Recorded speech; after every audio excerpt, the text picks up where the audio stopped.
দর্শক, আমরা বেঁচে থাকার জন্য প্রতিনিয়ত খাবার খাচ্ছি। সেই খাবার বিষযুক্ত না বিষ মুক্ত আমরা কিন্তু জানি না। তবে আমাদের বিশ্বস্ত কৃষকদের কাছ থেকে যদি আমরা সেই শাকসবজি আমরা খেতে পারি ক্রয় করে, তাহলে আমরা নিশ্চিত থাকতে পারি যে আমরা একটি স্বাস্থ্যসম্মত খাবার খাচ্ছি। তো আমরা এই মুহূর্তে কথা বলছি কুমিল্লা বুড়িচং উপজেলার এতবারপুর গ্রাম থেকে। আমাদের একজন কৃষক এখানে বিষমুক্ত পদ্ধতিতে আমাদের এই বিভিন্ন শাকসবজি করছেন, যেমন টমেটোর সাথে মরিচ, আরও বিভিন্ন ফসল উনি ফলাচ্ছেন। তো আমরা ওনার মুখ থেকেই শুনবো আসলে উনি কিভাবে করেন। আপনি কি কি ব্যবহার করে এই ফসল ফলাচ্ছেন, আমাদের এই দর্শকদের উদ্দেশ্যে একটু বলেন। সহপরিচালক সুলতানা ম্যাডামের সাহায্যে আমি এই বছর নিম অয়েল হ্যান্ড ওয়াশের সাথে মরিচ খেতে, টমেটো খেতে ব্যবহার করছি। তারপরে মেহগনির বিচি 1 কেজি 24 ঘন্টায় ভিজাইয়া 16 লিটার পানির সাথে মিক্স করে আমি ব্যবহার করছি। ইনশাল্লাহ আমার ক্ষেতের আবার পোকামাকড় থেকে খুবই ভালো আছে। এই অন্য কোনো ওষুধ আমি এই বছর ব্যবহার করিনি। তো এখানে আপনার কতটুকু জমি? জমিন এখানে আমার তো 3টা ভাগে জমিন, এখানে 28 শতক আর এখানে 30 শতক, ও পড়া 85 শতক। দর্শক, আমাদের সাথে আছেন কুমিল্লা বুড়িচং উপজেলার উপসহকারী কৃষি অফিসার মোসাম্মদ সুলতানা ইয়াসমিন। উনি এই রামপুর ব্লকে কর্মরত আছেন। আমরা ওনার কাছ থেকে জানব যে এই এলাকায় আমরা যথেষ্ট পরিমাণ বিষমুক্ত পদ্ধতিতে শাকসবজি চাষ হচ্ছে। তো কিভাবে বাস্তবায়ন করলেন আমরা এই অভিজ্ঞতা এখন শুনব।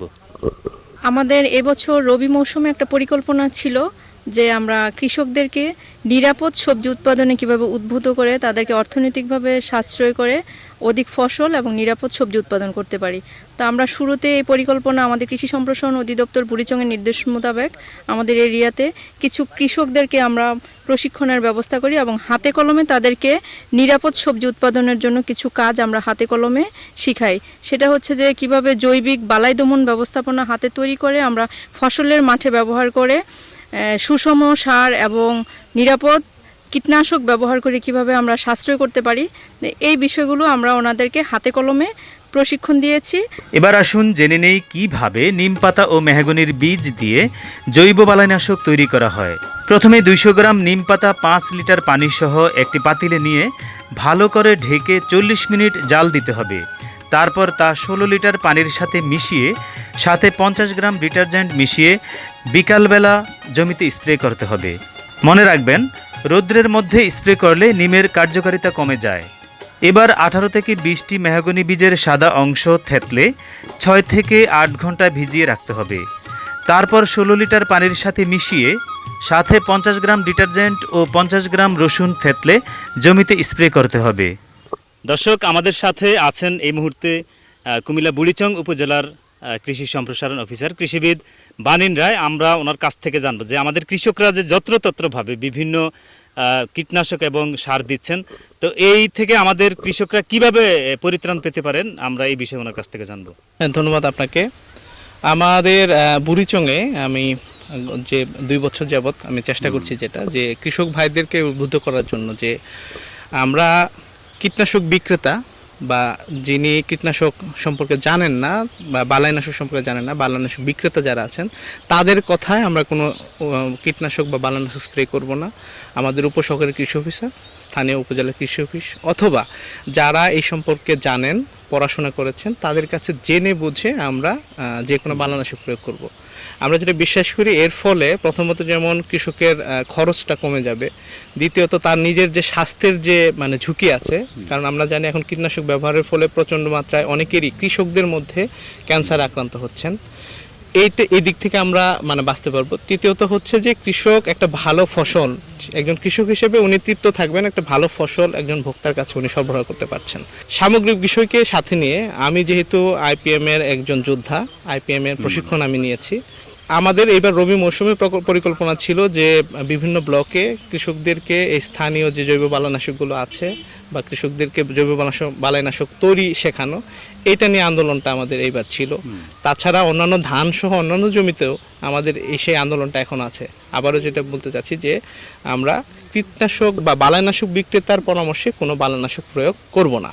আমাদের উপসহকারী কৃষি অফিসার যারা আছেন তাদের কাছ থেকে আমরা পরামর্শটা নিব। তো এই ছিল আমাদের এই মৌসুমটাতে আমরা এই চেষ্টাটা চালিয়ে যাচ্ছি আর কি। সুস্থ যদি থাকতে চান নিয়মিত শাকসবজি খান। পুষ্টি তথ্য মতে সুস্থ থাকার জন্য প্রতিদিন 220 থেকে 250 গ্রাম শাকসবজি খেতে হবে। তবে সেই শাকসবজি হতে হবে মানব দেহের জন্য উপকারী, উপযোগী এবং পুষ্টি সমৃদ্ধ। দর্শক, আমাদের সাথে এই মুহূর্তে আছেন কুমিল্লা বুড়িচং উপজেলা কৃষি অফিসার কৃষিবিদ আফরিনা আক্তার। আমরা ওনার কাছ থেকে জানবো যে এই এলাকার কৃষকদেরকে, এই বুড়িচং উপজেলার কৃষকদেরকে বিষমুক্ত পদ্ধতিতে শাকসবজি চাষের যে পদ্ধতিগুলি কিভাবে উৎসাহিত করলেন, আমরা এই অভিজ্ঞতা আমরা ওনার কাছ থেকে শুনবো। বুড়িচং উপজেলার বিভিন্ন ব্লকে ইতিমধ্যেই নিরাপদ ফসল উৎপাদন নিয়ে আমাদের কার্যক্রম চলছে এবং কৃষকদেরকে উদ্বুদ্ধকরণের মাধ্যমে আমরা স্বল্প পরিসরে কাজটি শুরু করেছি এবং ইতিমধ্যে ভালো সাড়া পাওয়া যাচ্ছে। আমি এখন যে মাঠটিতে দাঁড়িয়ে আছি এরই একটা উদাহরণ, যে এখানে কৃষকরা ঘরোয়াভাবে প্রস্তুতকৃত বিভিন্ন জৈব বালাইনাশক এবং বাজার থেকে যে পাওয়া যাচ্ছে যে জৈব বালাইনাশকগুলো, এগুলোর সংমিশ্রণে এই নিরাপদ ফসল উৎপাদনের মাঠটি আমরা এখানে দেখতে পাচ্ছি এবং কৃষক অত্যন্ত আগ্রহী যে সামনের মৌসুমে সে এই নিরাপদ পদ্ধতিতেই শাকসবজি উৎপাদন করবে। সুতরাং আমার আসলে ভোক্তা পর্যায়ে ভোক্তাদের কাছে আমার একটু আহ্বান আছে যে তারা যদি নিরাপদ ফসলের গুরুত্বটি বিবেচনা করে ভবিষ্যতে নিরাপদ ফসল খাওয়ার ব্যাপারে আগ্রহ প্রকাশ করে এবং কৃষক যদি ভালো দাম পায়, তাহলে এই কার্যক্রম আরও বেগবান হবে এবং আমাদের যে মার্কেট লিঙ্কেজ এটা বজায় থাকবে।